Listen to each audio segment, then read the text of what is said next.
Hello, hello, hello, and welcome to the Lifestyle Show with me, no doubt, Pam Joseph. You are very welcome to my humble abode as we keep in guidance with government instructions about if you can work from home, do it. And we're doing it. So this is all remote. It's all great. It's all good. So what we're going to do for you this week again, last bit to celebrate for us, Black History Month, we've got a showcase like no other. I'm going to talk to you about who's coming up, and we're going to bring in my guy. I'm going to call him conspirator because he keeps saying, stop talking like that, Pam, because you make me sound like a criminal. So the lovely and the gorgeous Anthony Jordan. Did I do that right now? I like that one. I like that. That was a nice intro. That got me jazzed up. That got me jazzed up. How are you? The very beautiful Pam Joseph. How are you doing there? Oh my gosh, you're so lovely. And this is why we connect, because you say the right things at all times. I am good. And I'm thinking, Anthony, we just missed it by a day. We could have had another Sunday to do this. I know a day, literally what a difference a day can make. But you know what? Who knows? Let's just keep your eye open, because we make history every day, not just a month. So you never know what can happen along the way. And we do try to do our best. And if people don't try and recognize what we're doing, we're bringing in information. We're trying to do it all positive, as well as giving you the facts about some things. It may be negative, but we're still giving you the facts. Stay with us. Please follow us, like us, please. Indeed. This is it. We can't do this without you guys. We need you guys in order to make it all happen. Without you, there is no us. That's just the essence of it all. That is just the essence of it all. And guys, so Instagram, Lifestyle TV Show, Twitter, Lifestyle TV Show, YouTube, Lifestyle Show TV. Please like, share, and subscribe. I mean, look at that. We say it and it turns up on screen. You got a lot of production there. And of course, lifestyleonben@hotmail.co.uk. Do you know what I think that means? We've got all the info. I think it's time to bring in that graphic. You know what graphic I'm talking about? You don't? It's the one to entice everybody for a competition. Look at that. You see, it's just there. It's just there. You can't ask for more. That is exactly what it's all about. So, ladies and gentlemen, complete. Hello, how are you? Mary Martin, hello to you too. Guys, thank you all for joining in. And again, tell everyone. There you go, going on. Can I say but one thing about this sleep? It's a sleep tea. Can I tell you guys, I mean this, you put this bag in a cup and you put the thing, it knocks you out. I'm telling you the truth. It's what you call the sleep one. If I could have run to my kitchen just now and get it, it's a sleep one. It's a 2-hour show. We can't have you falling asleep straight away. No. But okay, any guys, and any you lot, it's hard to go to sleep. You're worrying about things. Dalgety sleep tea. Okay. Yeah, I swear, and take it from me. And I'm hard to go to sleep, but take it from me. When I hear Anthony, I can't even go to sleep. Tread carefully now, because you might be trying to imply I'm boring, or is it just that it's smooth and silky? Let's move on then. And then talk about other things. We've got books. We've got the books. We've still got a couple of books going on. We've still got the great 100 Great Black Britons. Indeed. So we've still got that going on, and we did questions last week, and we got great answers. And so many of you, but we can only pick. We're doing it on a roll, so we're going to give out the winners later on, and then we've still got my lady Brenda. Let's look at her front cover. What she talks about in Paradise. Let's have her. Have we not? No, not her. Marilyn. Sorry, I got it wrong. Marilyn. Yes. A pearl, a rare pearl. That's another one. And then we've got Tamra. Yeah. From rehab. From rehab to life. To life. Yeah. And we've still got those going on. So we still need to get these books out there to you guys and keep carrying on with answering our questions. We don't make it hard. Anthony tries to make it hard. Would I ever? I would never. No, I'm sharing is caring. It's all about giving out what's meant to be given out. So I always just say, as I always say, guys, just listen from the minute you saw that logo till the logo stops. Just keep your ears open. That's all I'm asking for. Nothing hard. There's nothing in between. I don't go, oh, when's Anthony's birthday? Oh, no, come on, you're not going to do that. No, it's not mentioned. But no. Love you for that. So it's all going on. But just what we're going to do is just a bit of news bits, Anthony. I'm going to say ta-ra. Okay, no probs. And see you later. And just to say something, because this is killing me, and I need to know more about this, but we've just heard one of our favourite broadcasters and journalists, Brenda Emmanuel, is leaving the BBC after nearly 20 years. Yeah, and she's been quoted as saying that she's taken the decision to step down from her role as BBC London's arts and culture correspondent. Her last day is going to be on October 23rd, which now we know was on Friday. I did want to say to you guys, I want to bring on the show. I'm not going to be controversial. I'm not one of these people that can say, but was she pushed? I'm saying it. Was she pushed or did she go? Because I can't understand it at all. So I would love to say to you, I'm going to get her. I'm going to try my best to get Brenda Manners on the show to talk to me about why she has stepped down in such a prestigious role for how many years. Then we go to a next subject. We've had the Stephen Lawrence Day. Stephen Lawrence Day. If you don't know who Stephen Lawrence is about and what it's all about, can I tell you, watch this clip. It is about, we don't understand. This is people saying we need to keep remembering. Let's watch this. I will never forget Stephen Lawrence, a talented student and loving son, adored by his parents, Neville and Doreen, tragically taken from them at the age of 18. My world changed on the 22nd of April 1993. News headlines read murdered by white youths at a bus stop, innocently. That was gut-wrenching and stuck on my mind. Chosen randomly, wrong place, wrong time. His black face could easily have been mine. It was my George Floyd moment back then, you see, and it still makes no sense to me. For an unforgiving family trial, where even Nelson Mandela came to raise the profile and walk the long walk with the Lawrence family, shaming the Met and the Race Relation Act's inadequacies. The fact that the act is needed at all is a failure of a Britain that gave that famous call to a Windrush generation to come lend a hand. To help rebuild this motherland. You tell me, how should I react when most choose to ignore the Race Relations Act that states socially, economically, educationally and more? To discriminate on the grounds of race is simply against the law. We know the law. It's not some apparition in black people's heads or chips on shoulders of race issues long dead. We see those not willing to admit to uncomfortable pasts, not knowing for us that these histories last. This is why it took 18 long years and a Macpherson report through blood, sweat and tears that saw the abolition of the double jeopardy law. 2 out of the 5 retried is something Britain never experienced before. A black family actually changing the law to bring about convictions that said, in 2012, 2 will serve life for killing Stephen dead. I wish I could say it's done and dusted and we're happy with pride, but it isn't, I can't lie. When black people like Stephen continue to die. None of this I've said is done to create any controversy. It's simply explaining what brought us here to support Stephen's legacy.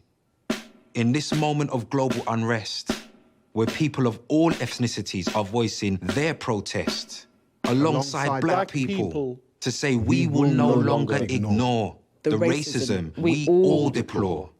And that's why we will honor Stephen with humility and embrace all the differences and diversity of our human race in celebration of all Britain can be.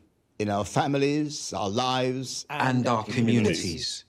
We will make the changes that we need to see, raising our voices in all we do.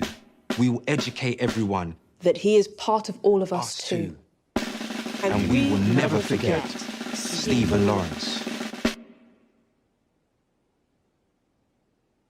Stephen Lawrence Day is coming 22nd of April 2021. To find out how you can get involved, register at stephenlawrenceday.org and help us create a legacy of change.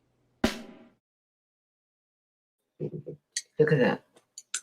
That was Doreen Lawrence at the end there. Obviously, that was, she's a mother. She's steadfast. She held it. She wanted to see justice done and she held it. She didn't have time to grieve like we would all grieve if we lost a child. She was on it. And it's only now, 20 odd years later, that she can say she's actually still not even getting over it. We've got to all know this situation is not going to be swept under the carpet. It will never be. Always remember Stephen Lawrence. Stephen Lawrence Day, 22nd of April 2021. It's going to happen. And this thing, you saw so many people that you didn't know. It's all about it. Yeah, gets me emotional. And so at this point, there's a lovely lady that gives me a spirit to keep up on everything. She goes by the name of Carol Pike, and she's an amazing lady. She inspires and she empowers everybody with a condition that she survived, and she is surviving for years. Let me introduce you the one and only Carol Pike. Carol, are you with me? Yes, I'm here. Carol, did you feel that? I did feel that. I felt that indeed. And we were there back in Choice. Remember? Oh gosh. Yeah, it was interesting. I never actually worked at Choice, except people thought I know, but you was all there. You was like a family, and it was all there. And then we was doing this, pushing it out there. We want justice for Stephen. And when you see Doreen today, and you know what I'm talking about, she has held it for so long. I don't have time to grieve. I got to get justice. Yeah. Yes. It's just the power of actually that resilience, that commitment, actually getting justice, seeing change happen. So you go around. Lovely lady. You inspire.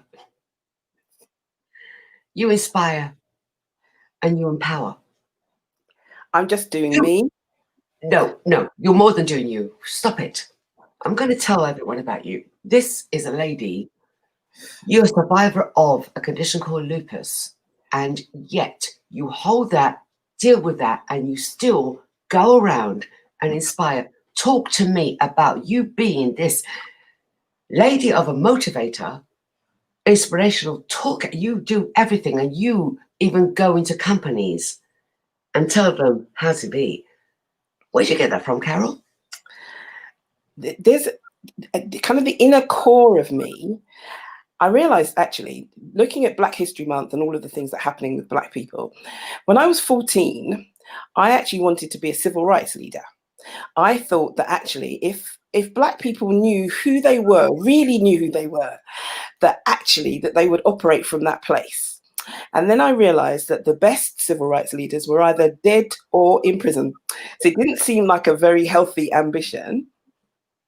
But I realized that my passion was actually about freedom, helping people to be free to be the best version of themselves, and just owning that, warts and all, and knowing that the value that you bring to the table from that place. And since having lupus, I've had 2 strokes since then. My second stroke being in February 2019.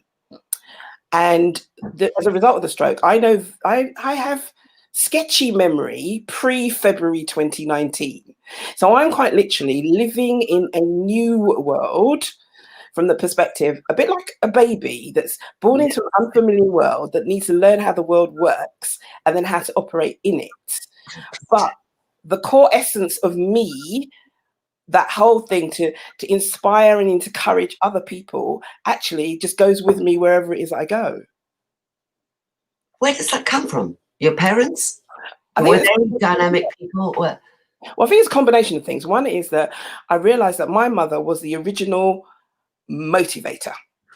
Never mind those gurus, those people out there. My mother said things like, if you're going to be a thief, be the queen of thieves. Never said. Yeah. Yeah, my dad used to say, if you want to do that, don't get caught. No, it's more in terms of whatever you're going to do, strive to be the best that you can be in it. And that things like, I remember asking her whether or not she was proud of me. And she said that she's proud of me, but it's more important for me to be proud of myself. And that was a kind of a real kind of interesting one. So my foundations in terms of looking at the lessons that you can learn from every situation. So I can quite literally find you the silver lining in any cloud. Bring me a cloud, I'll find you the silver lining.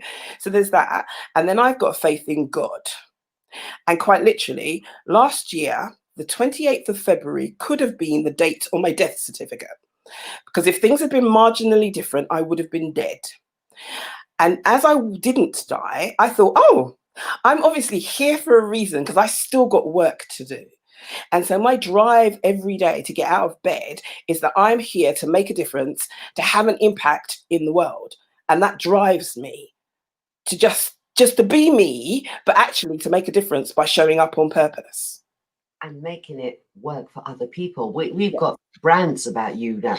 What we're talking about is that you're on a mission to help executives, entrepreneurs, and business stand out and sparkle by developing purpose and things. You've gone quite over the realm, Carol. You're talking about businesses. It's not an individual now about. No, because businesses are made up of people. It's a people thing. So I talk about personal branding, and I see personal brand as the story you tell the moment you show up before you said anything. So we talk about logos and talk about all of those things, but actually the story you tell when you show up is greater than anything else because it's the story you tell yourself. Because if you tell yourself that you are a victim, you can't show up as a victor. If you tell yourself that I'm not valuable, I'm not good enough, you can't show up as a winner. So that story you're telling yourself actually dictates where you go or don't go.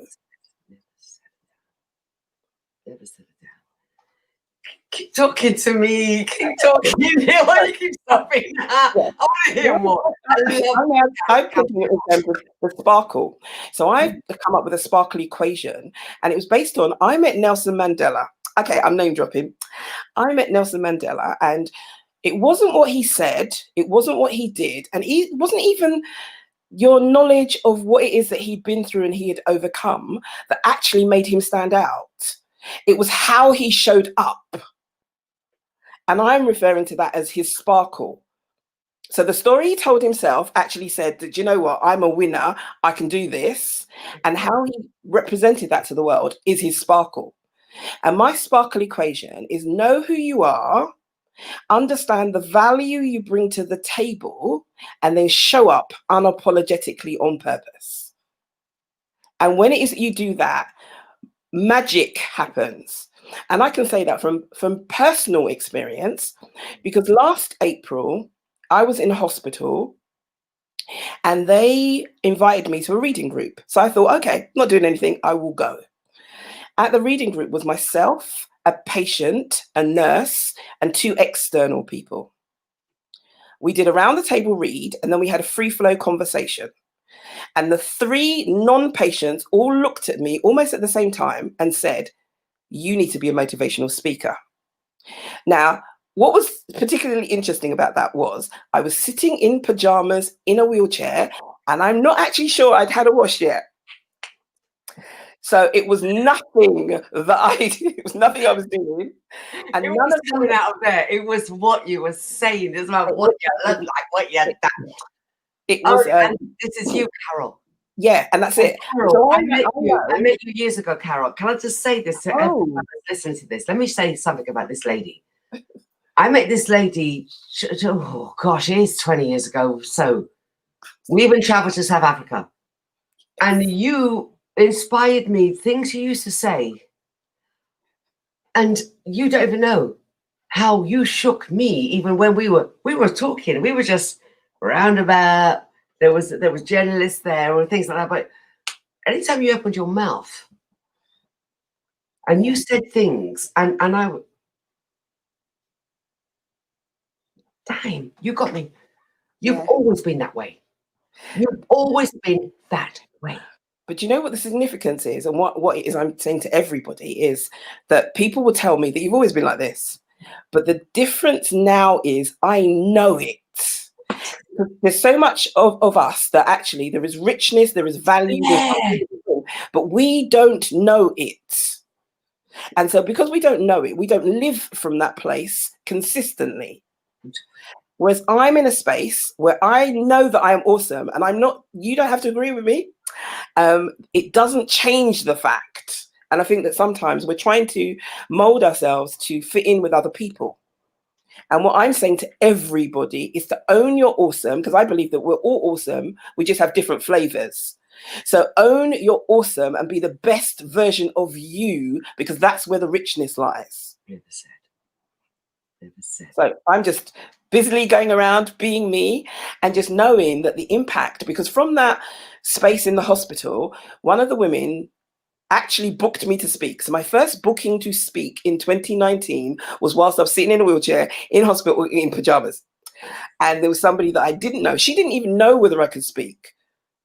It was just how it was I showed up that actually said to her, actually, I want this woman somewhere. And that's exactly what's been consistently happening. I've been in the house by myself for 6 months. Yes. I haven't left. I didn't go to the shop. I didn't go for a walk. I've been in the house. But in the house, I have done workshops. I've delivered talks. I've connected, engaged with people just by sitting here and being me.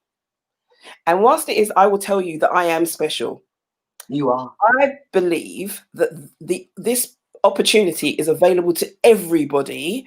You have to decide that this is you, own it, and show up on purpose.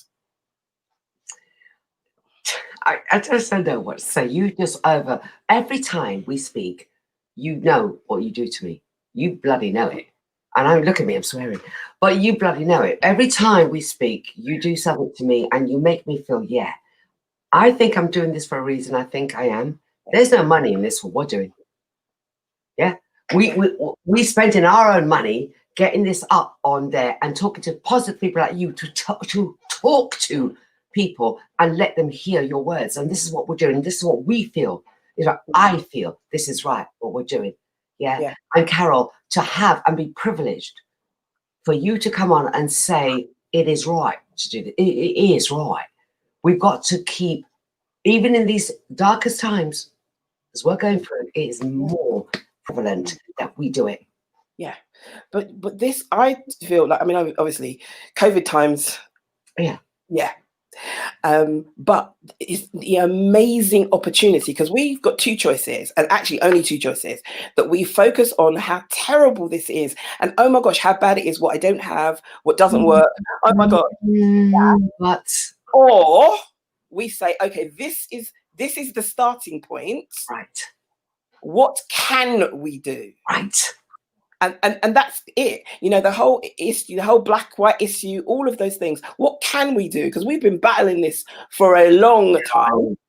And yes, you know, people would say things like, well, it shouldn't be like this. Okay, yeah, it shouldn't be, but it is. Right. So how are we operating in this moving forward? Because we have no control over the hands that we are dealt. but we can choose how we play the game. And it really is time for us to choose how we play the game. Mm-hmm. It's our time, because if not now, when? There is, this is all we've got. Now is all we actually have. Right now, present. Yeah. Yeah. Yep. And if nothing that 2020 has taught us is that tomorrow is not guaranteed. Yes, for real, for real. So therefore, what are we doing now? In fact, in real terms, we never get out of here alive. We actually don't. So the journey between here and there, how are we navigating it? What impact are we leaving? What influence are we having? Because we talk about influencers and we talk about that in terms of social media numbers.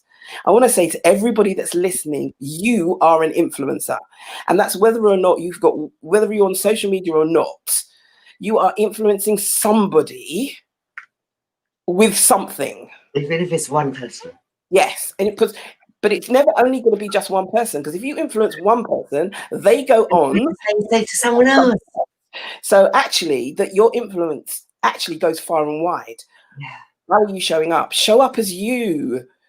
Show up, be the best version of you. Because in real terms, the only competition that you have is the person that's in the mirror. Exactly. Are you a better version of the person you were yesterday? I have to give something here, Carol. I need to let the people know. You're not just talking the talk. Look, this girl, award-winning coach, she holds a master's degree. Yeah. She holds a master's degree in marketing communication and is the CEO at Words That Deliver, a personal branding. Words That Deliver. I think she's just been giving it to you. Words That Deliver. But you have gone on with your disability, if you will. You want to call it disability. You're going to say to me, it's not. It's just something that's happened to me. I deal and go on. Yeah. And you've done it. And you've got your master's degree. You talk to big companies. You stand up there like a big person saying the thing.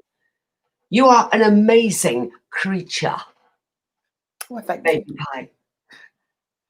Yeah. Pick up. Yeah. What can I say? Carol, end it with how we can get more people to get to know more about you. Give us your social media contacts. Let's get it going. Right. Well, make it really simple. My social media contacts are Carol Pyke, and that's CarolPyke. You can find me on Twitter, Instagram, and Facebook. And when this is all over, I'm going to invite you to my humble abode. Oh, darling. Yes, I'm darling. We're going to have a lovely barbecue or dinner, whatever. Whatever you're doing it right. Whatever you're about, you were meant to be here. That's why you're not gone. And you and I know this. Yeah. We know what we know, but you're making everybody know everything. I can't explain it. Yeah. People, learn this woman, please, and follow her. And thank you, Carol. Thank you. Thank you.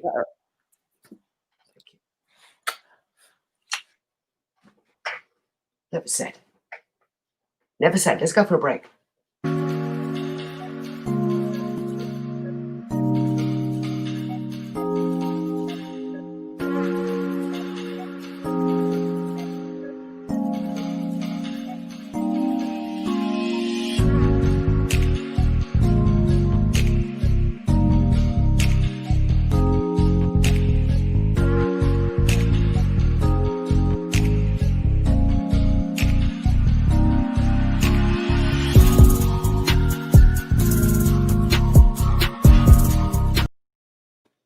Inspiration after inspiration.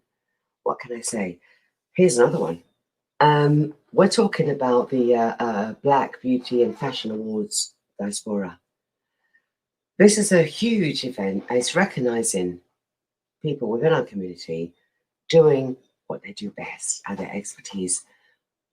Cheryl is with me now. Cheryl, Hello. Oh, you gorgeous lady.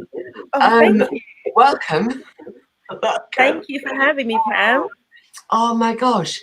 You're fabulous and fun to watch. Oh, you're doing a complete, absolute gorgeous thing in these horrible times, in these kind of sad times. You're doing something. You're bringing us up again, and doing this thing like this. And let's get the whole picture. Talk to me about the whole thing. Okay, where do I start? So I'll start by saying, first of all, I'm a cosmetic scientist, which basically means I've worked in the laboratory over the last sort of 17 years, creating products, toiletries and cosmetic products. So anything from your shampoo, toothpaste, body scrubs, male shaving products, you name it, anything that makes you look or smell better. And one day I was in the laboratory after attending an industry award. It's part of the industry events that we have to attend these awards. And I got back to the lab, I tried some of the products in the goodie bags and realized that none of these products were really suited to my hair texture or my skin complexion. And although all my colleagues were very excited about these amazing products, I felt very much left out. And I thought, well, hold on a minute. I'm at the forefront of the industry. I am mainstream Britain. I am a Black British woman. How come how come the products that I use are not represented? So I thought, I spend a small fortune contributing to the UK economy. I want to know what are the best products out there for me. Up until that point, I'd heard that Pantene was the #1 shampoo, and I'd never tried it before. So that's really where the concept began, to create these Black beauty and fashion awards that looked at what are the best products for my hair type, my skin complexion, and other men and women like me. And then as I sort of mulled over what that might look like, I realized that we had another issue, which was the economic side of things. The fact that the industry is worth billions. In the UK, hair care, Afro hair care, is worth 5.25 billion. And you add our beauty to that, we're looking at about 7.2 billion. So I thought, all that money is leaving our community and not coming back. That's a problem. So it's an economic empowerment initiative. We celebrate excellent products and entrepreneurs and promote entrepreneurship, hoping to see more of us being part of the supply chain and not just consumers of these products. And is your what we're doing about this? You're spreading the word by doing this awards. Yes, that gives people an idea of whatever. But what else are you doing to spread out? What else am I doing in the industry? So I also work as a consultant. So I demystify the process of creating your own makeup brand or beauty brand, essentially. So I work as a consultant with individuals and companies that are developing a concept, creating products, already have a product but want to fine-tune their branding. And I work with young people also. I have a social enterprise called Jumbo Prospects. So I work with 14 to 25-year-olds using beauty and fashion as a medium to transform their lives, essentially. And you're talking in England, or you're talking London specifically, but we are hopefully branching out into Africa, West Africa primarily. The Black Beauty and Fashion Awards, we launched at the Houses of Parliament in 2017. We've had physical events. Now we're doing a digital event. It's an online TV show, and I'm equally excited, if not even more excited, about the innovation, ingenuity, product development happening within sub-Saharan Africa. So straight after we have the awards this Wednesday, we will be launching and opening the awards, the Africa Awards, for submissions. So that's for businesses that are trading on the continent or trading with African businesses. When you say Wednesday, the 28th of October. Yes, the 28th of October at 8:15. It's going to be on YouTube. It's great medium, YouTube, because it means that whether you're in South America, Canada, South Africa, Jamaica, you can watch and celebrate with us. And we do have winners from a lot of these various regions. So this is going to be happening on Wednesday. To be honest with you, when we go on to the Ben TV channel, it would have gone. So people who have missed it for the Wednesday, they can where can they go on to see? You said YouTube. So what's the platform? It's well, we have a YouTube channel. Ultimately, you would need to secure a ticket via Eventbrite, and then you'll be sent a link. But we can promote that link via other mediums, so we can disseminate that. But it's also going to be shown on Vox Africa TV on the 29th of October, and then it'll be available in bite-sized chunks after that. About a week afterwards, we'll split it up and upload it onto YouTube. It's getting there, we've done it now on the Lifestyle Show on YouTube. It's going on Facebook, Instagram. It's done. It's a done deal. We've got it right to say that, but we're going to still give it out for every other medium to have this. You've done it, and we're giving out the dates where it's going to be. This is a fantastic achievement, Cheryl, and you obviously the partners you work with, you're rather tight, and you've got it done to a T. Thank you. I've been very fortunate that, I've heard over the years that Black people are not supportive toward each other. And I'm sure people have, encountered some unfortunate circumstances. But I can say that I'm very grateful to work with lovely women like yourselves who are always so open and supportive and willing to give. And that's what I'm used to from my Black community personally, and the people that I associate with. So we've been very fortunate to find some great strategic partners and media partners that we're working with. I'd like to do a few shout outs. Why not? We have Sisterhood TV, which was the production company I hired to execute the production. They helped to write the script. It was brilliant professionals. Digital Holdings, they're a record label that have a film studio. They work with young people as well. We use their studio. So we've been collaborating with other Black businesses to make this award show happen. And as unfortunate as COVID has been, it's really helped me to position the awards where I've always really seen it going. I wanted to do it online last year, and people didn't quite understand the concept. But this way, it means that it becomes an international event. We had people fly over from Canada, Toronto, and now they don't have to. They can just grab a bottle of wine, champagne, some snacks, and we'll come to you. Amazing. Cheryl, can I say that? Keep in touch with us. Let us know how it all goes. But we know it's going to be fantastic. We know this. Give it out again where they can log in and lock in. Okay, so you can visit Eventbrite and look for the Black Beauty and Fashion Awards. You can also go to our website, which is bbfawards.com. We are going to be live streaming on the 28th on YouTube. It's a televised award show. And then after that, after the main show, we actually have an after show. We'll be interviewing the Prime Minister of the African diaspora. So just to make that make sense to you. So there are 350 million people that make up the African diaspora living in various countries across the world. So that includes the likes of Jamaica, Grenada, Canada. St. Lucia, yes. #1 holiday destination for honeymoon.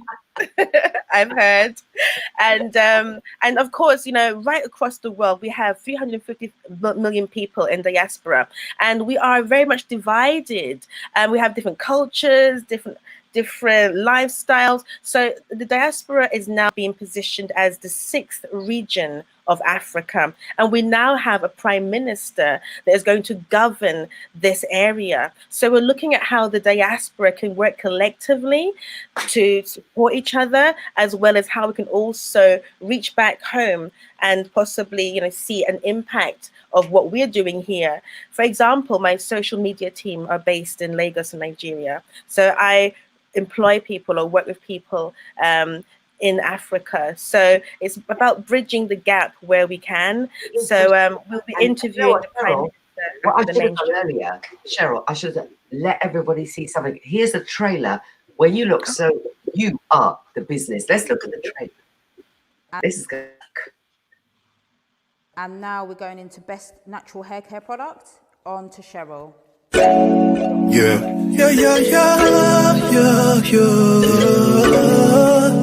Romy Pandis. Yeah. Come replace it. Changes like a broken wheel. To amend my heart, restart and back on track. Now we there, yeah. 2020 is a good year. All our sorrows go soon pass away, and those who turn you down go soon holla your name. No reward for the work of them. Pass me the pro, make up on all of this Babylon. Oh no. Oppression no make you a winner. Baba God be the ultimate power. No hate, one love will be equal. Close together. I'm rocking with this. I'm gonna give a shout out to the see that song. Are you model? That song. Were you model? No, I don't. You're hot. Thank you so much. You look good. You represent it well. And you know what? What you do is so important for us, even in these dire times. I mean it. Our community must get together, strengthen what we have, and let it flow with it, especially now. There you go. Absolutely. You know, we've seen it's been a tremendous year. I mean, who could have imagined that all the things we've seen this year could have been possible? But one thing that I am seeing is that Black people are kind of shining through.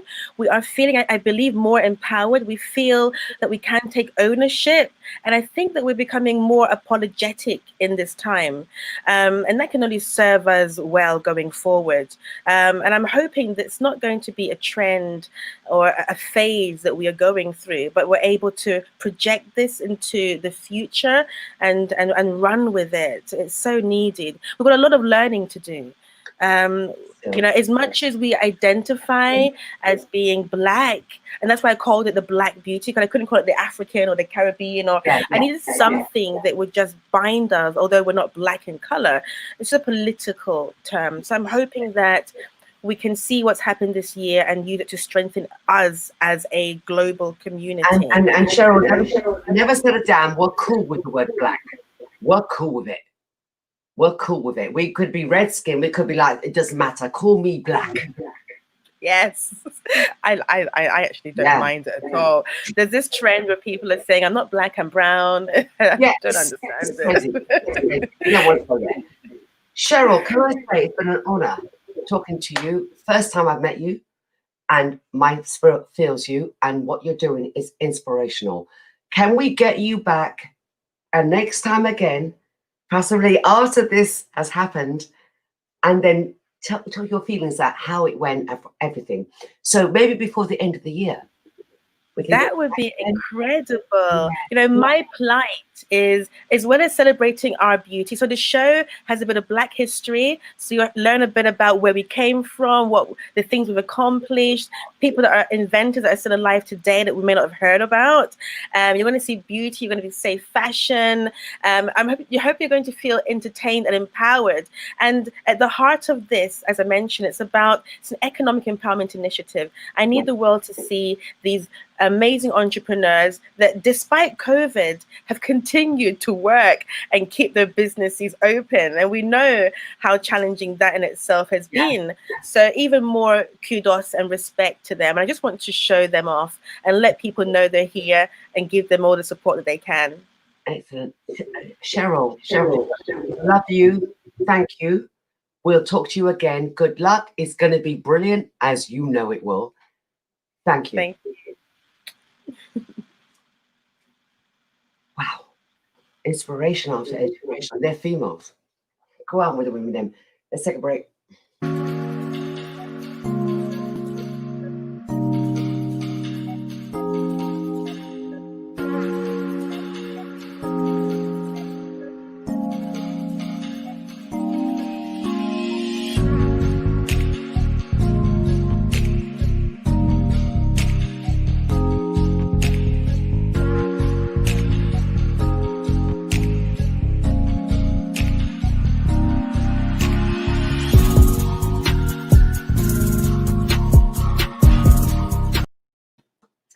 Hi, and welcome back. We have women. I didn't do this on purpose. I didn't line up women like this on purpose, but it is great to have women giving us positives, women telling us that we're all right and we're going to keep it going. It's all about the women.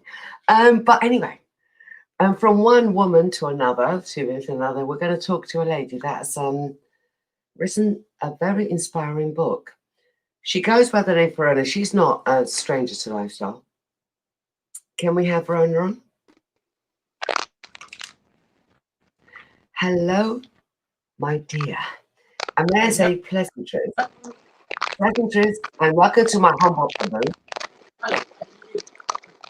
We're getting a crackly, Verona. Are we fine with our... It's crackly? Okay, I think we're going to have to try and sort that out slightly. Maybe come back to you. Yes. Because I'm seeing you good, but I'm not hearing you good. Is it your phone or your laptop?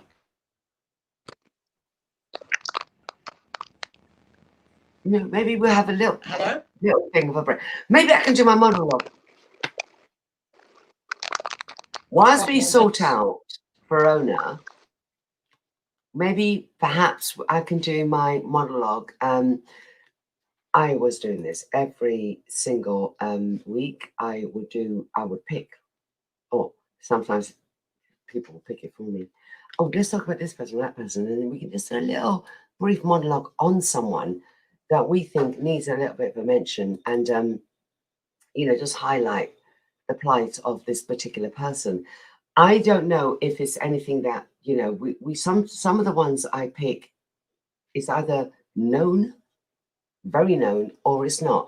I'm going to pick a guy. I'm not sure you're going to realize who he is.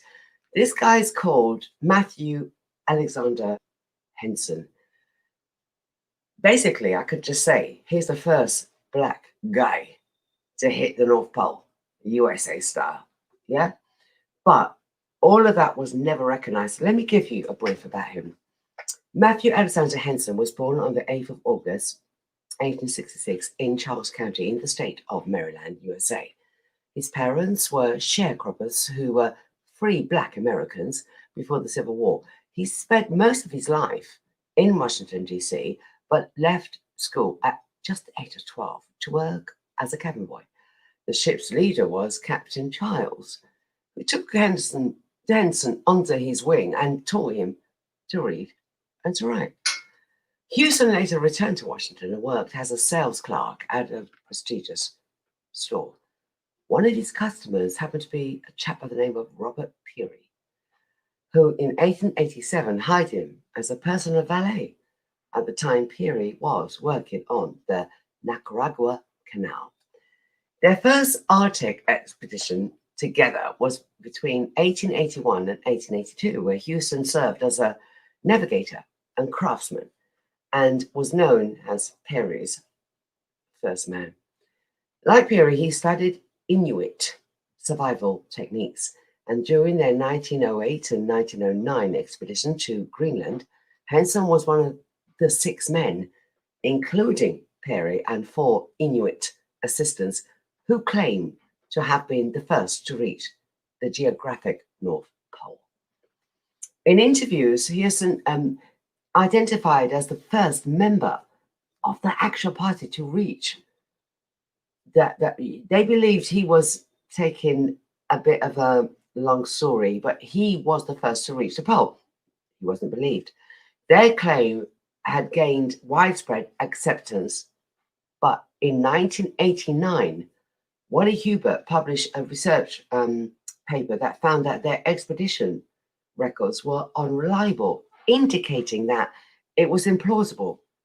This high speed during that time, their final rush to the pole, couldn't have worked, and that the men should have fallen 30, 60 miles short of the pole to actually get the navigational errors, right. It was not. It was an error. They were wrong. He disputed that. Many people believe that. So Henson achieved a degree of fame as a result of participating in that expedition, but never really recognized as being the first, not only the first man, first black man, but in 1812, he published a memoir titled A Negro Explorer at the North Pole. Now, approaching old age, his exploits received renewed attention, and in 1937, he was the first African American to be made a life member of the Explorers Club. In 1948, he was then elevated to the club's highest level of membership. In 1944, he was awarded the Peary Polar Expedition Medal and was received at the White House by Presidents Harry Truman and Dwight Eisenhower. In 1988, he and his wife were reinterred at the Arlington National Cemetery. And in 2000, Henson was posthumously awarded the Hubbard Medal by the National Geographic Society.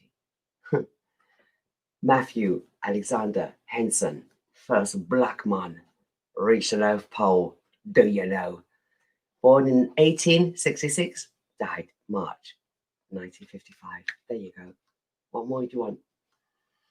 Absolutely fantastic. Thank you, All Saint, for that. And let's continue with how we go with our broadcast here. So let's take a little wee break, and then we come back, and hopefully we're going to get Our Lady back on.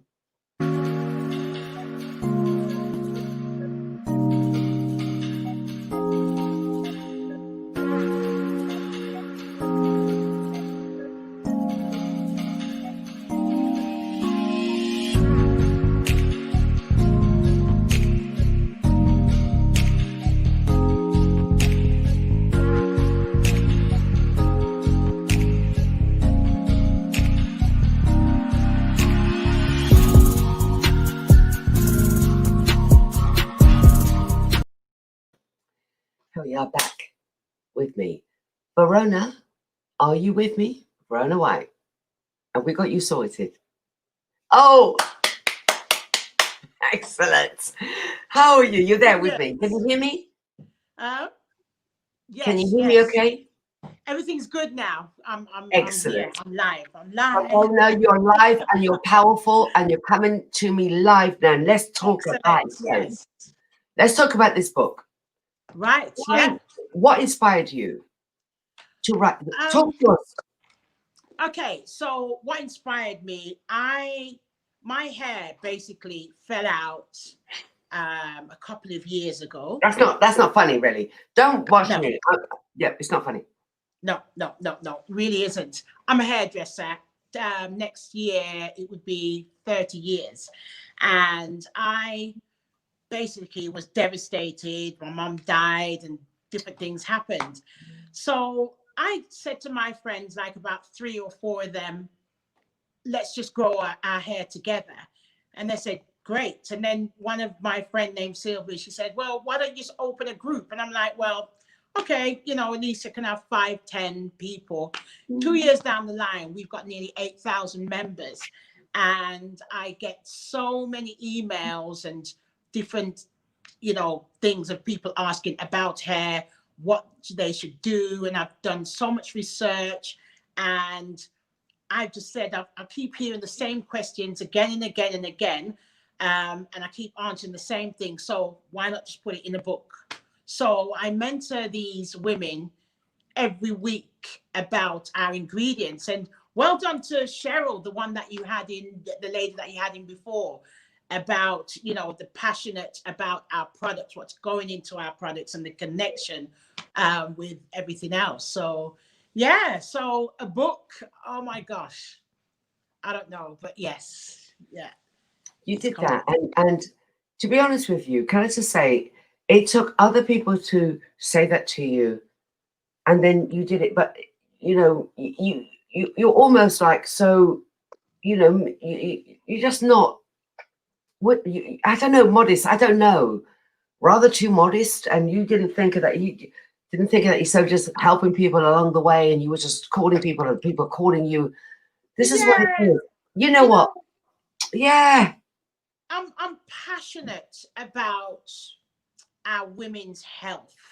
I'm passionate about what ingredients are going into our products, and there's so much health issues coming out from them, and then it's connected with things like fibroids and people going to early menopause because there's hormone triggers that go into these products. And I just want to introduce us to natural ingredients and making our own shampoos, or going to people that actually are passionate about their products and they're putting the real things in them, not synthetic products and synthetic dyes and all these kind of things that are really affecting us. So somebody's got to really be out there to kind of like, right, okay, you know, why are you doing this? You know, I challenge companies, why have you put this in? And it's connected to dementia, it's connected to all these different things. And the more I went into it, I thought, no, I don't care.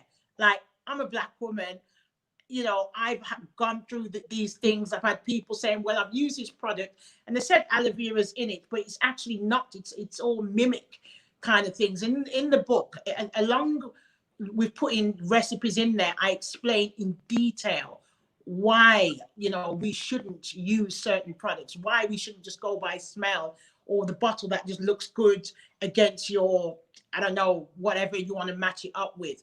Like, we've really got to wake up to getting natural ingredients, which is good for our hair, our health, and the environment. Yeah.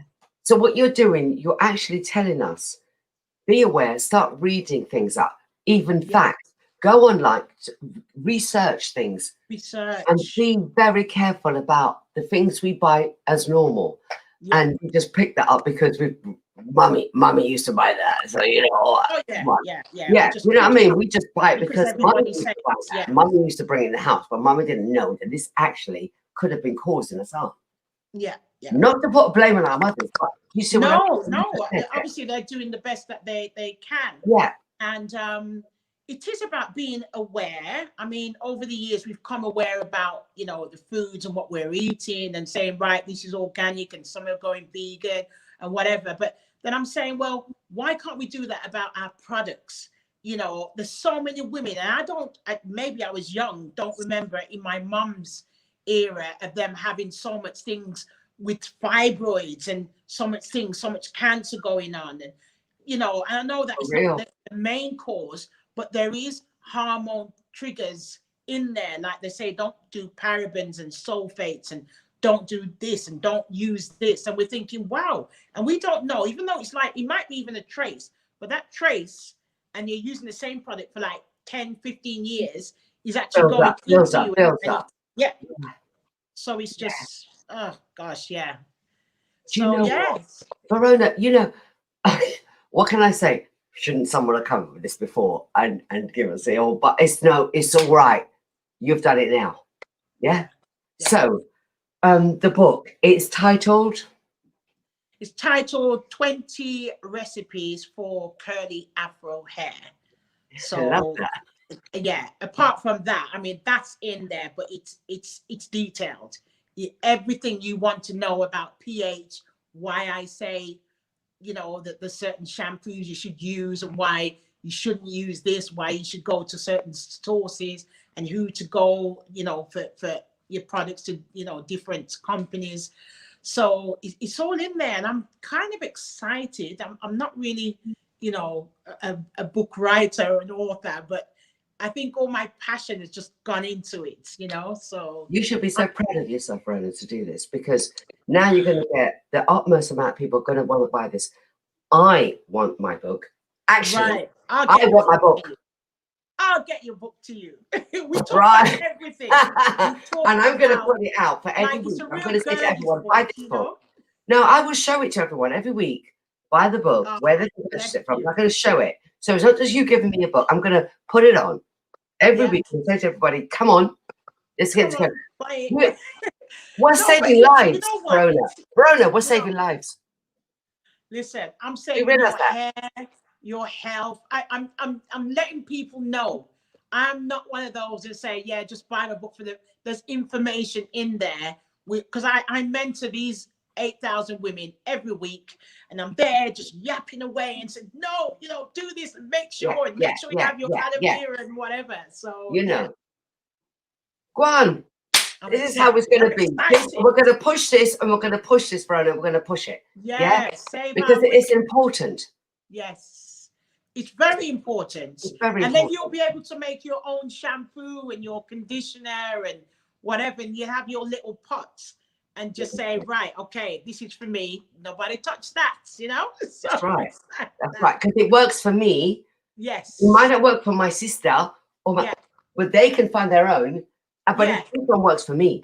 Yeah. Well, we're doing it so everybody knows what hair type, what Yeah. porosity, everything. Never And we've said. got bits in there about locks. So the locks community, we've got things in there about your scalp and your hairline and everything. So yeah, we're excited. So for the men then.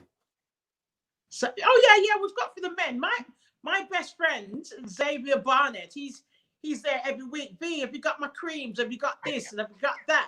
I'm like, it's just like Oh, so the men don't get salvaged. Okay then. So Winston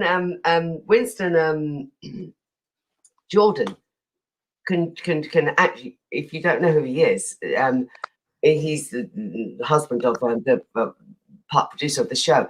So he can slap thing on the front of his hair. Oh yeah. And then things going like Gaston. Winston, you hear that? Gaston. Winston. We'll sort Winston. He's gonna kill me after this. Winston, Pam's got your back. I tell you. Your hair. Sultan, Winston, Gaston. Anyway, here we go. So, Verona, what we're going to do with you now, give us everything you can, every social media bits. Right. Oh, God, I'm not good at promoting, but your best. Afro Hair Growth Challenge, you can get it on Facebook and Instagram. My Instagram is Verona White Hair, Verona White on Facebook. You can inbox me, Afro Hair Growth Challenge at yahoo.com. If you want hair programs, I can get like your hair program, just diagnose what you've got with your hairline, hair loss. Wow. You just want everything. I help you with your wigs and everything. I got you covered. You got us covered, girl. Come on. It's fantastic. I love what you're doing. I love it. And people can keep continuing to know and hear your advice. And this is not about you just coming on the show and I've got this book. No, yeah. It's so much more. Verona, I thank you ever so much. And this show, the last week we've got for Black History Month. Power. Oh, really? Power to our sisters. Power Thank you for to our having me. sisters. Goodness, yeah. Do you know what I mean? Oh, brilliant. We It's love just you, Pam. We love you. Oh, Baby Pie. You're going to come in our Christmas special, Baby Pie, and we're going to do it. I will have a great time. I'm sorting your hair. I'm sorting your house. So Hey, how many witnesses? You heard that, huh? Yeah. That's what it going on. You're going to be my testimony there. All Baby, right, I love you. Thank you so much, Ben TV, Lifestyle TV. Thank you. Thank you, Verona. Thank you. All right, bye. There you go. There you go. It's all weird. Anthony's going to come back in and say, yeah, all right, then, Pam. But Anthony, where are you? Because we know it's your turn now. What are you going to say now, Anthony? What are you going to say? Be very careful. Be very careful. You're still muted, mate. Listen. Because I had to mute the shock. You mentioned he who shan't be named. Yeah, keep laughing. Oh my God! Did he actually hear? Huh? Of course he heard. Yeah, he did. All So, right. Winston. My chocolate. I got you back, Winston. We'll stick with that one, yeah? We'll stick with that one. But anyway. I'm out. Right, okay, I'll see you later, Pam. Probably the fastest run out of the screen I've ever seen, but I understand it fully. See ya. Right, okay, ladies and gentlemen, welcome to the Entertainment Corner with me, myself, Anthony Jordan. Bit of a weird way to introduce that, but yes, it is Anthony Jordan here with the Entertainment Corner. Right, before we do kick off, we will be having Patrick Montague doing a monologue, the last one for Black History Month. He will be with us very shortly. But before we do get into that, I just want to kick off with saying happy birthday to one of the ladies that was on the show a couple of weeks ago. This is Nadine from... They are the Sun Divas at the moment, so I'm going to play a little tribute to them, and we're going to play Magnificent as my way of saying happy birthday. Have a good one.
No need to exaggerate about your reputation. I say I'm in love with you with no hesitation. You make me sit down on the rhythm, make me sit down on the bass like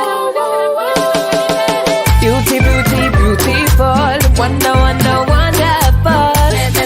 Feel so. So I'll have strength like breath on my side, my cup with my eyes. I'll be hot like fire, raise the temperature. Chest. It is an experience. I'm feeling magnificent. When deep depth goes through my chest, I'm overwhelmed delirium. Just feeling magnificent.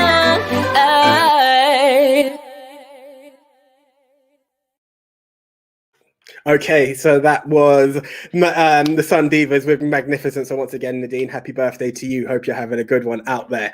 Right, okay, ladies and gentlemen, this is a guest who will be with us in the next 2 weeks, but this is such a hard-hitting bit of poetry, spoken word, shall I say, that I did want to play this for Black History Month. It felt like the video to play. So this is M Art, and he's Black History Month. Well, it's a tribute to George Floyd, but it's one very powerful for Black history. So please enjoy M Art, George. These words are coming from a place of boiling anger. There's everlasting hurt in me. It's beyond crazy. 400 years weren't enough. Somewhat this lasting for eternity. They're unsavory, I promise. They intend to harass, arrest and beat us down. Knowing slavery's abolished, but a system set up to oppress and keep us down. Like we're the people of the damned. Tired, bought a gun and 2 gats and Those bullets were justified that hit those racist cops fired. But from the gun in Tupac's hand, I just watched the scene from Roots. Another black man killed in the street by the Ku Klux Klan. An evil deed done with pleasure, clearly enjoyed. Watching the dog set upon him, gorge his groin. I see no savageness. He looked just like Kunta Kinte, but his name was George Floyd. And this was Minneapolis, where a public lynching took place in front of the world's eyes. But can you imagine if it wasn't recorded? Official report reported full of told lies. Oh, we know the mud dead fling. I feel strange knowing I have no vocals, but this pain makes me feel I can oddly sing. That officer is 44 now, so he was 14 when his predecessors viciously beat Rodney King. With precision strike aiming, he must have watched that tape for revision-like training.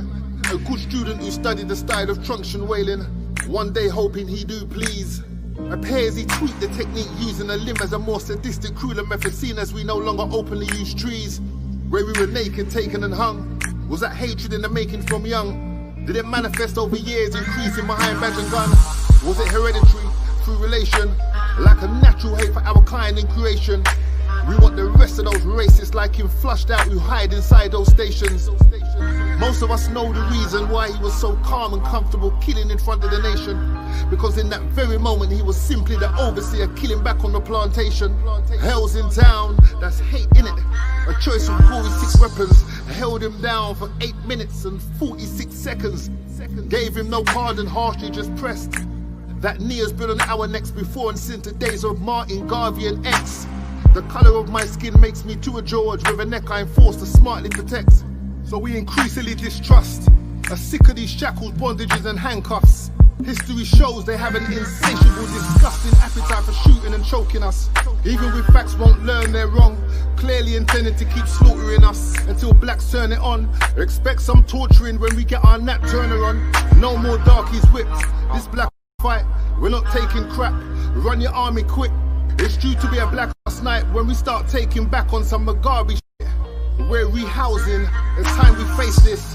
Blackouts, our force is mounting. We're out in force, of course we're shouting. We want the force dismounted, or at least force all the racist ones back out to the Caucasus Mountains.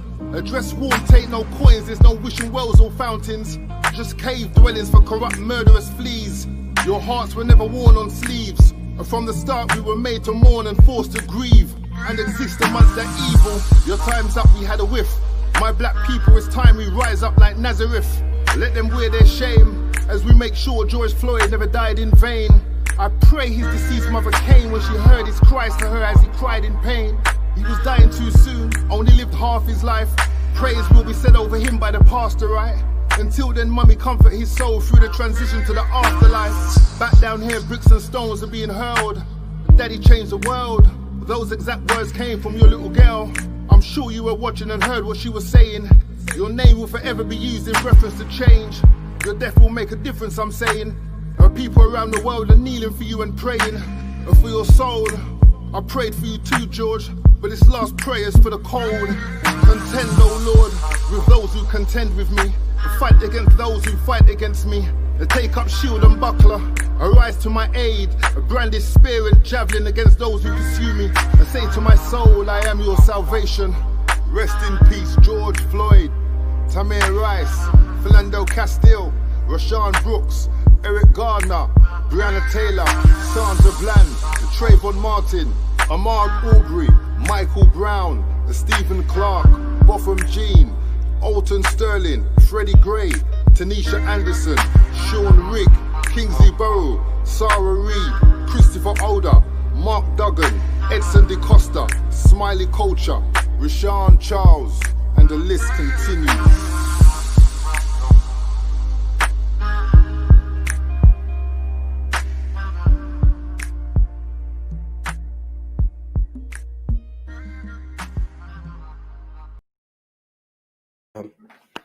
Right. Once again, M Arts people, do check him out. He will be on the show within 2 weeks. But he gave me the authorization. He's like, please play it. Like I asked him, like, for Black History Month, can we please have that? And he was all over it. So that is M Arts. George, do check it out. Upcoming not upcoming, but upcoming as a guest spoken word artist for us all to enjoy. Right, I'm going to keep it in a spoken word flow. And what I'm going to hit now is the guy who was on just last week. This is Terrell Lewis and Poet's Prayer. Enjoy.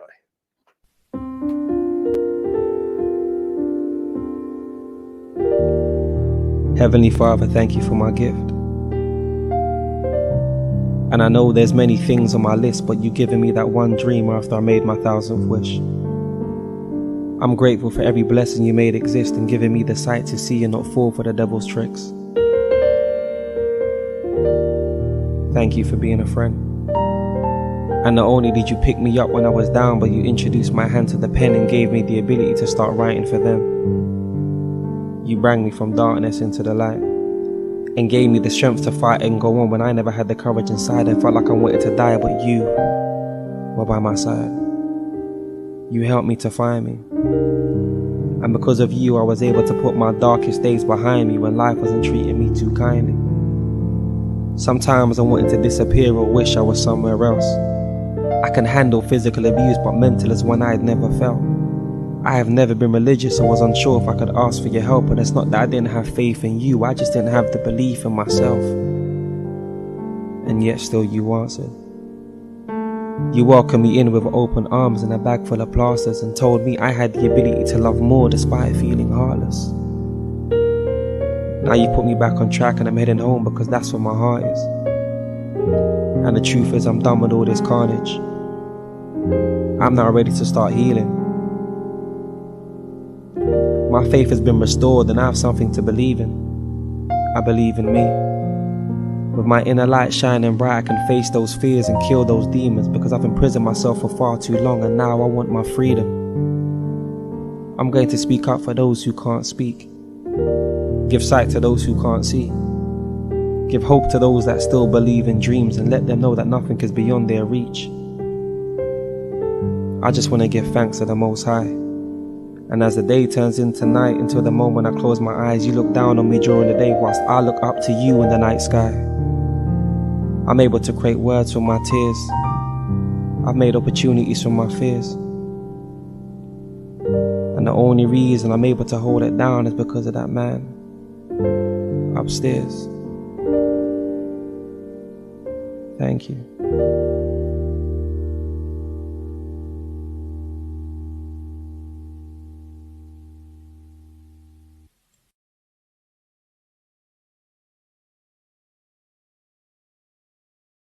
Okay, right. So that was Terrell Lewis. And for those eagle eyes, there was the answer to last week's question there. So that's there. Right. Okay, ladies and gentlemen, today, as I did say, is the last episode of the month. So that means one thing and one thing only. It's gospel explosion time. Can I please introduce the one, the only Miss Annette B? Hey, hi, Hey, Anthony. how are you? I am good. How are you? I'm good. You know, it's always a pleasure to see you. So I've got the extra smile on my face, you know? Oh, that is awesome. That is awesome. Wow. Good stuff, Been an good stuff. amazing show so far. Thank you. And hey, we're just keeping it flowing. It's the last one of the month, so we have to go out with a bang. So Annette, tell us, what do you have for us this week? Well, it's Black History Month, and as you said, it is the last Sunday of the month. So I've brought in some dynamic people, you know, from the UK and Jamaica, just to tell us a bit about themselves and Black history. Perfect. Okay, that sounds really interesting. So who are the people that we have on this one? Well, we have Bishop Wilton Powell, OBE, and he was the National Overseer for the UK and French Church of God of Prophecy. We have Pastor... Oh, God. I put you on the spot, didn't I? Ricky. Pastor Ricky Otto. He was he's an ex-footballer. He used to play for Birmingham City Centre. Oh my God, I need to wake up today. You want to go shopping, innit? You know what it is, Anthony? I've been at an amazing event tonight, you know what I mean? Oh, bro. And Disha was singing, so I've come to the live venue and I'm up in a changing room, and so I'm still buzzing from downstairs. But it's all good. Okay, and we also have, sorry? No, I said all good. Love it. I love that. Yeah. And we also have Dr. Ivadne Sterling, all the way from Jamaica, and she's going to be sharing with us. She's actually my aunt, you know, my dad's younger sister. And I know, she's so beautiful. You may remember her. She actually came into the studio. Yeah, yes, I remember that. Of absolutely. course, I remember that. Yes, as you said, my aunt. I was like, oh yes, of course. Yes, such a wonderful lady. So it'd be great to see her on screen again for sure. Yeah, and then to finish it off, we have another dynamic speaker, Bishop Derek Webley, MBE. He's just done so much work. He's a deputy lieutenant. He went for the position of police and crime commissioner. So it just shows you the caliber of people that we're having on the program tonight to share with us their life and Black history. Perfect. Okay, well, you know what? I can't wait. I've got to hear some more. Sounds fantastic. I'm just excited. Yeah. Okay, let's have a look. Bringing it down. Back in the room. Okay, let's have a look. It sounds great. Hey, this is Annette B, and I'm back for another Gospel Explosion. And I've got some amazing guests with me today. I have the awesome Bishop Wilton Powell, OBE, and I'm here. Shout out for Annette B, who is moving the history panel forward. And also Dr. Evadne Sterling. And I am really, really honored to be a part of this program as we talk about Black History Month. Hey, and we also have Pastor Ricky Otto, and it's great to be here on this panel talking about Black history. So excited to be here. And we have one more special guest. Bishop Derek Webley, MBE, DL, joining a band of great panelists, and I'm looking forward to our engagement about our journey, particularly in Black History Month. Wow, wow, wow. How amazing is this? We have such dynamic people with us today. So make sure you keep it locked, keep it tuned in, and learn a bit more about our panelists and Black history. So let's talk, let's do this, let's go in hard. So tell us a bit about yourself, Bishop Wilton Powell. Well, for myself, I'm a child of the Windrush generation.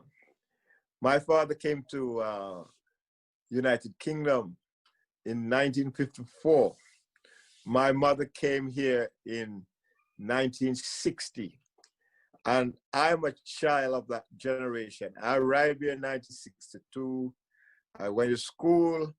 So we were the first generation of children to have settled here with our parents who came for a reconstruction of the United Kingdom. When I saw technology in the Caribbean, in Jamaica specifically, I'm from Jamaica. So I grew up with machinery, I grew up with technology and all of that. So as a boy, I was absolutely mesmerized by the idea of mastering and making things and to make a difference in our world. When I came to England as a boy, that's what I wanted to do. I wanted to be the best engineer that there was going. And that was my life's ambition. We're going to hear something from Dr. Evadne Sterling. Just to share a little bit of my background. Well, I grew up in Jamaica, and my profession, I actually went into the profession of accounting. So I am a chartered accountant, and I give God thanks because I saw how he moved my life, and I reached, I would say, attained to the highest level I possibly could in that institution. I actually reported to the head of the institution. And so I give God thanks for that. But during my journey, a lot of my time was spent ministering to those in the workplace. Wow, that is so amazing. We're going to cross over to our pastor, Ricky Otto. Yeah, thank you. I grew up in London in a place called Hackney. I was raised by my mum, and I have two brothers, and I'm the middle child. So I have the middle child syndrome. never having new clothes, always getting the hand-me-downs and just surviving like that. So the middle-class syndrome. But obviously I play football for a living professionally. I played for Leyton Orient. Then I was transferred to Southend United, and then I signed for Birmingham City. In the 94-95 season, I became Birmingham City's most expensive player when they invested £800,000 in me. Back then it sounded like a lot of money, and it was, but now that's peanuts compared to what some of the players are being bought for now. I often say to my mum, I was born 10 years too early. If I was born 10 years later in the 70s, we would be millionaires by now. And so, you know, I keep telling them, man, you done me out of a fortune. But yeah, I came to Birmingham and played football. When I retired, I retired through injury, and I decided to stay in Birmingham. Because obviously the standard of living was a lot more better in Birmingham than London. But what I didn't know is that God had plans in my life that I wasn't even aware of. And since staying in Birmingham, I became a Christian, and I started attending Church of God of Prophecy, Neachels, under the leadership of Bishop Mike Wilton and the late Pastor Fabian Anderson, and really developed in that church. I had some real soldiers of the gospel that really helped me to understand what it means to live godly and holy, and to be in ministry. People like Deacon Dawkins, Mother Taylor, you know, they were instrumental in really counseling and discipling me. And even today, I still take discipleship from Mother McCullough. You know, she's still feeding and pouring into me. And so since then, I've really grown and now pastor a church called Art Birmingham. We're part of a larger church in London, and so we're now one church in 7 locations. I'm married to Joyce, been married 12 years. We have a son, Kamal, and keep things simple, live simple, and just do the best I can do, serving God and serving God's people until Jesus comes again. Amen. That's wonderful. That's a wonderful testimony. Absolutely. And you've named some amazing people at Neachels Church, and people that I know and love also. So we have one other guest that's going to introduce himself, none other than Bishop Derek Webley, MBE. It's so good to be a part of this distinguished panel, particularly with us talking about journeys. And I was born in the city of Birmingham, but to be precise, I was born in a place called Marston Green, just on the outskirts of Birmingham, in an hospital in Marston Green, which was a former army barracks. That's where a lot of us were born. In Warwickshire, it was called at the time. But all my life has been spent living in Birmingham. I'm born to parents who came from the Caribbean, Jamaica in particular, and I've had a fantastic life thus far.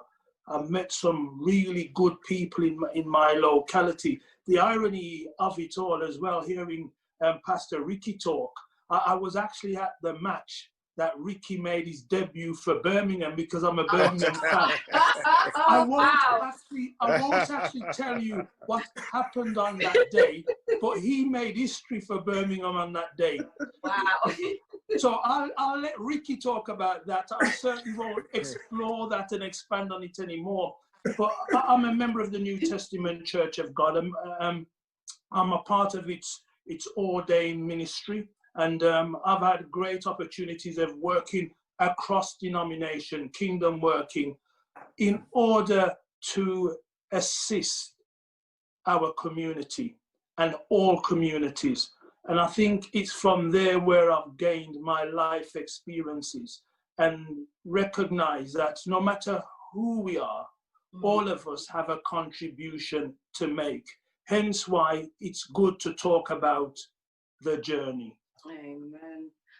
How did church evolve, especially the Pentecostal church, evolve in the UK? Well, as I've said before, is that we were children at that time. So I think that needs to be said and set in context. We were not the originators of church. We went to church when our parents formed church. So we have to give our parents perspective in terms of formation. We have a very strong oral history, but like person like Joe Aldred and others have a written document. And I want to say this because it's not just an oral history that we have. We do have a written history of what had happened, and I'm giving you a source there that is creditable source. But essentially, back then, it was that our parents coming in here into this country in the 50s, it was almost a society within a society that was being formed. And I think we must also understand, as a matter of context also, that we came into an hostile environment. Although we were needed for construction and the repairing of the British society, construction of industry, starting of the health service, and all of those other things that make Britain a modern society as we know it today. When Rosa Parks decided to take a stand, the whites traveled in the front, the blacks in the back. But she was told, you need to get up and give a white your seat. And she decided, no, I am not going to. And it is out of that the whole movement started to break down that system of segregation. And when they insisted, she was, in fact, she was fined, she was locked up, she was fined.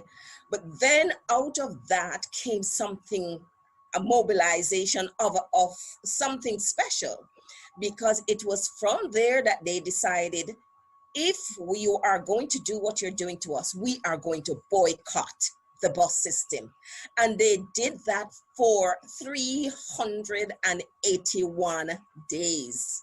And so they worked together. And this now is what intrigued me, because by coming together, by unity, they were able to overcome that challenge. Because by coming together and agreeing with each other, we are not going to use that bus system until you make a change. And they carpooled. Those who couldn't carpool would walk to work and walk back home.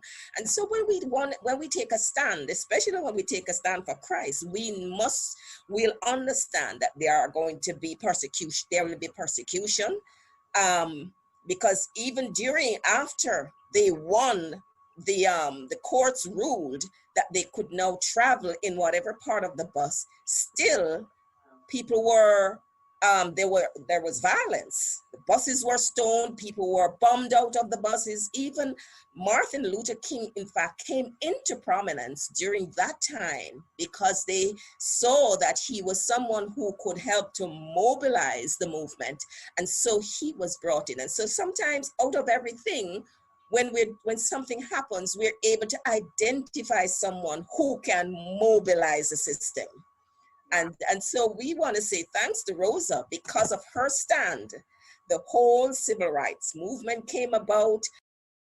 As a professional footballer, you don't really get starstruck, because most footballers in that environment, you kind of, get used to meeting people that you've seen on television. But meeting Cyril, I was starstruck. I couldn't even get my words out because for me, Cyril was the godfather, and there are thousands of black footballers that have lived their career and probably never met any of these pioneers. So I was very fortunate to be able to come to Birmingham. I would have been happy just to meet him a couple of times and I would have been made up. But to become friends with Cyril and to be able to have the opportunity to sit down and say, see, how did you handle racism back in the 70s? Because they were playing in front of mammoth crowds, wow. 30, nearly 40,000 people, and he was hearing the wog chant, the monkey chants. He was getting all kind of obscenities thrown at him. And I said, see, how did you not at least accidentally slip? And while you accidentally slip, your right hand just thumped one of them in the nose and broke. How didn't you just accidentally slip?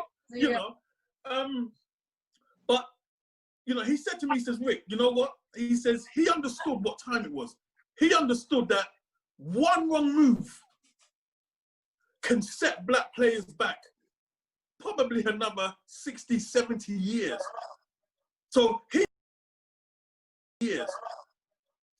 realized the only opportunity I've got to have a voice is to get that ball till the ball end up in the back of the net.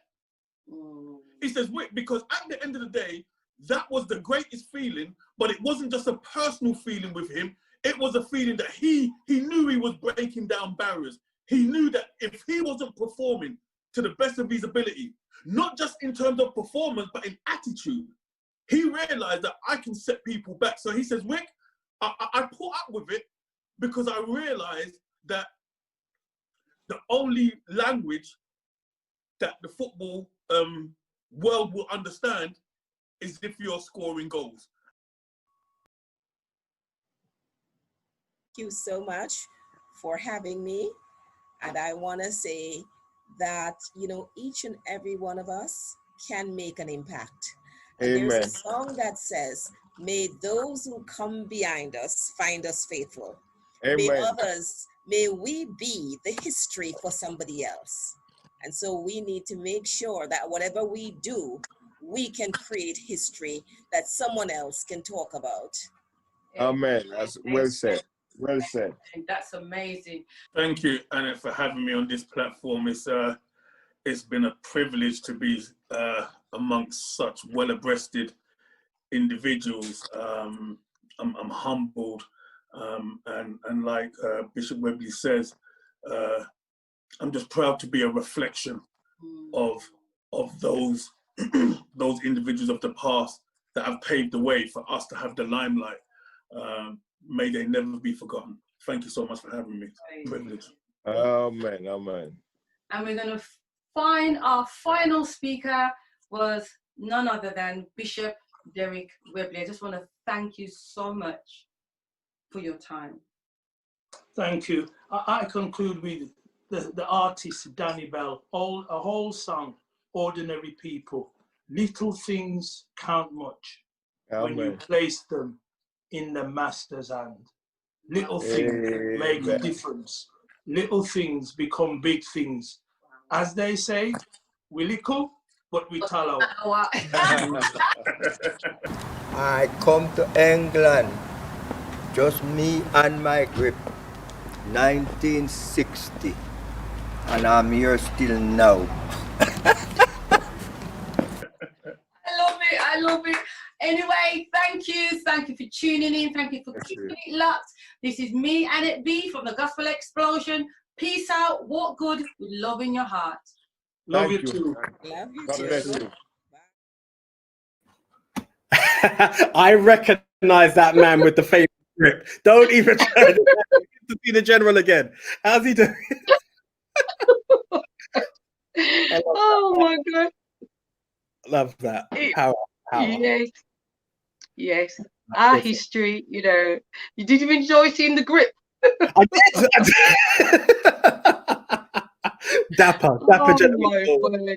Oh, that was good to see that. Good to see your aunt again. If I'm honest, she actually looks younger than the last time I saw her. She's great to see her. And no, really nice selection of people there, Annette. That was some top stuff. Yes, good history, good background, and you know, just encourages us just to keep marching forward and just keep doing what we're doing. You know, we're going the right direction. Indeed. And we encourage all of our listeners today. Yeah, that's the one. No, thank you very much. As usual, Annette, can we get all your contact details?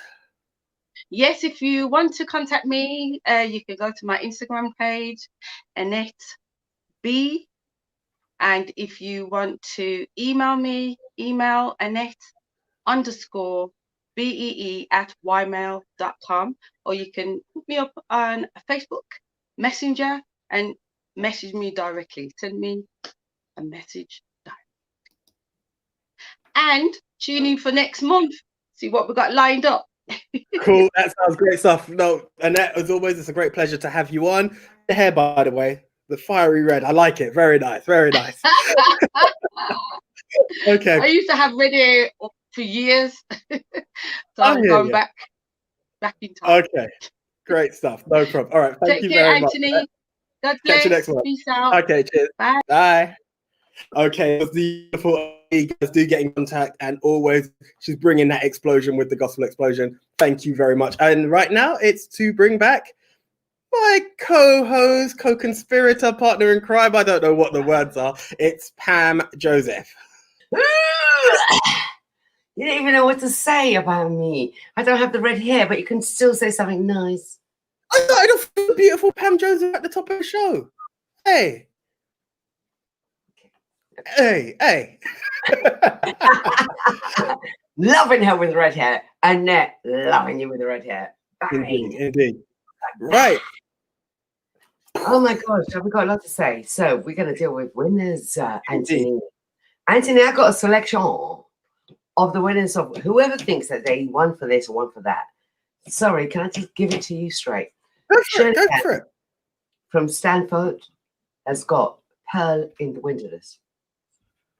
By Marilyn. Peter from Tottenham has got From Rehab to Life Foundation. Then we've got an L. Brown coming from Hounslow. 100 Great Black Britons. Dalgety Teas. It's a lady called Jane. Jane is telling us, can you just say something else? But she's telling us she's from Northwest London. She's going to give us her things because she keeps thinking we're going to actually give the complete name. No, we don't do that. So she emails. You don't just I'm from Jane from. I'll give it to you later if I want it. Anyway, Jane from Northwest London. It's a big place. You won it. If there's a amount of the only one that has the full details is that. Can you imagine there's a amount of Janes in Northwest London? They're going to say, "Yeah, geek to me." Don't worry, we have full details. Don't even try none of that. It doesn't work that way. All right, it doesn't work that way. Oh my gosh. It's all good. Thank you ever so much. All your best wishes. You lot keep saying to us, keep it up. Yep. You keep saying it. Keep it up. And we thank you and we honor you for your likes and subscriptions and things going on, isn't it, Anthony? Of course. Look, guys, everything that you do helps us. Don't think any comment, any like, any share, we see it and we appreciate it. It may not be mentioned every time. All the comments that came at the top of the show, we love it all.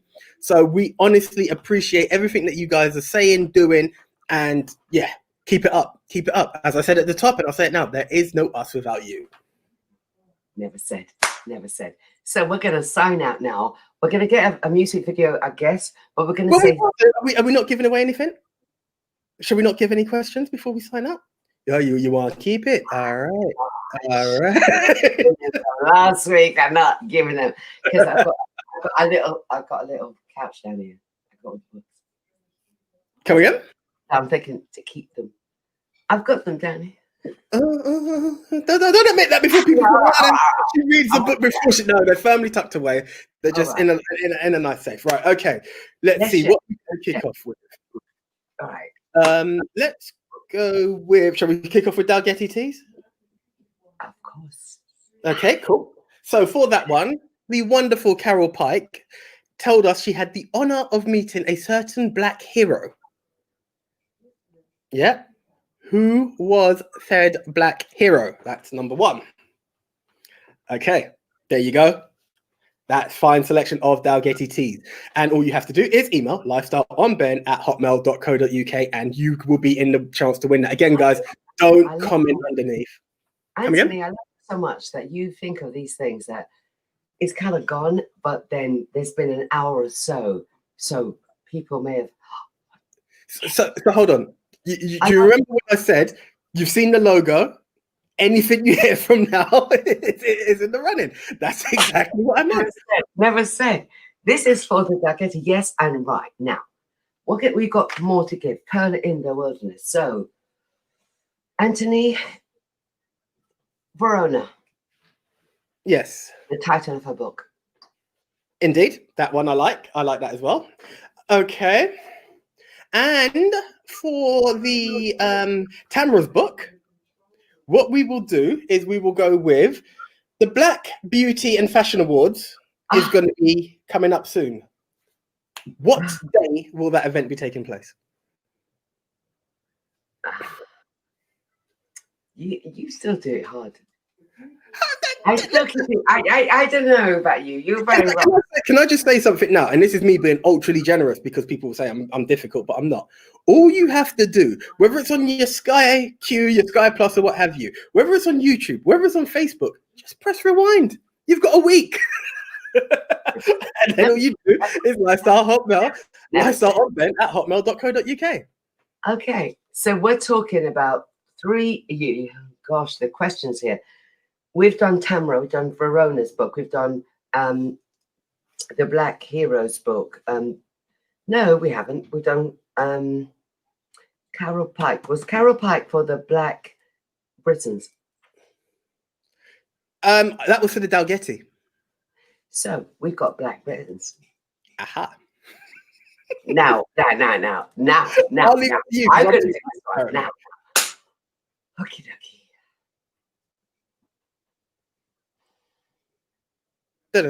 Name me the female guest that was on Annette B's Gospel. I like it. No, there was only one. Yeah. And the great 100 Great Black Britons is yours to keep for that one. Okay. I like that, Pam. I like that. That's big. That's big. Fantastic. Well done on that one. Okay, right. What we're going to do now. Yes. Yeah. So that's the competitions. We've told everyone how you can get in contact. Right. Shall we go with a video? Well, let's say our safe message. Indeed. Stay Indeed. Safe. Stay safe. Indeed. Stay safe. Your word. No, you meant to come with the second word now. Stay safe. Stay home. Stay. No. Oh gosh, stay home. Stay blessed. And of course. We must always stay blessed. We must always thank the man above. And of course, Lifestyle on Ben, everything. And of course, do check us out on Ben TV, Sky 458, Friday 10 till 12, Monday 5 p.m. till 7 p.m. And tell a friend to tell a friend. Okay, right. So here we go. This is the guest who will be coming on next week. This is Kofi and her latest video, Reassure. Enjoy. Bye.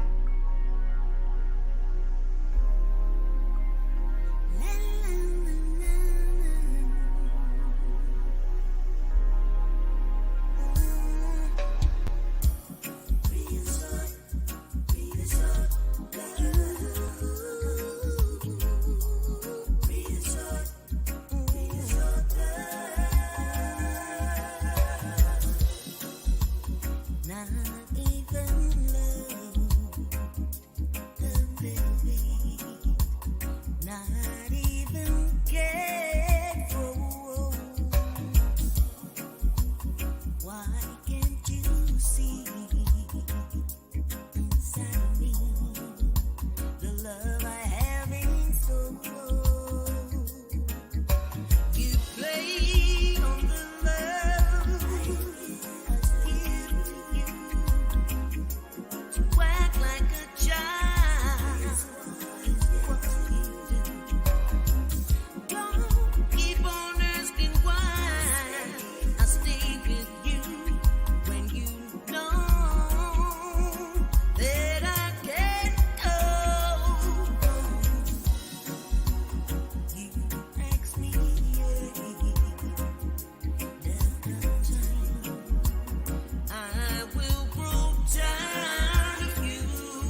you deep.